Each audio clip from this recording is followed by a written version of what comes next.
The soldier was testing the desert with a bayonet. When he found a place where the sand suddenly began to sink, he shouted in excitement. When his teammates heard the cry, they rushed over. Together, they peeled back the sand and found a pile of wooden planks hidden underneath. When they lifted the planks, they found a deep well. In order to confirm whether there is water or not, the captain threw a stone to test it, but they didn't hear any sound. The people were in despair, but the captain didn't want to give up. He asked Tom to go to the bottom of the well to find out. Tom gripped the rocks on the wall and carefully climbed down, but there was only a pile of sand at the bottom of the well. Tom was about to climb back down. Suddenly he noticed that the walls were a little damp. Tom smelled the odor of water. He looked down the damp wall and found drops of water. Tom was very happy. He shouted, Quick!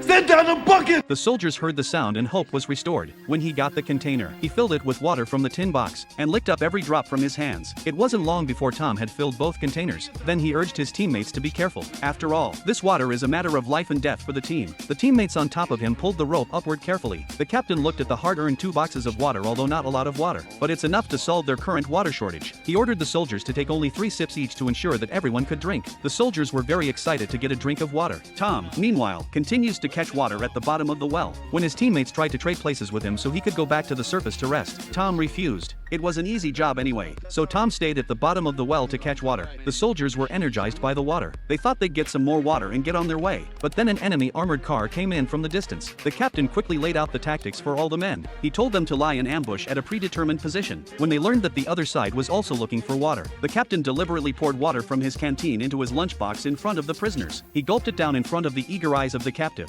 Then he poured the excess water on the ground. After the captain's performance, the enemy soldier who had been thirsty for 10 days finally couldn't bear the temptation. He revealed all the plans he knew. It turned out that he was sent out to look for water. The total number of troops was 800, but they haven't had water for half a month. Now they are coming in this direction, but all the soldiers are so dehydrated that they can hardly hold their rifles, not to mention being able to fight. After learning this, the captain had a new plan. He decided to release the 2 men, provided that the other side will tell the enemy that there is water here. If they wanted to drink the water, they would have to give them weapons in exchange. But Tom told the captain that the well was completely dry. There's not a drop of water left. They could all die of thirst if they stayed here. But in order to destroy the enemy in the rear, the captain could only hold out because of the small size of the team, so they can only bury a lot of mines to avoid fighting hundreds of enemy soldiers at the same time. Then they set up all kinds of anti-personnel machine guns. They hid in the corners and waited for the enemy to attack.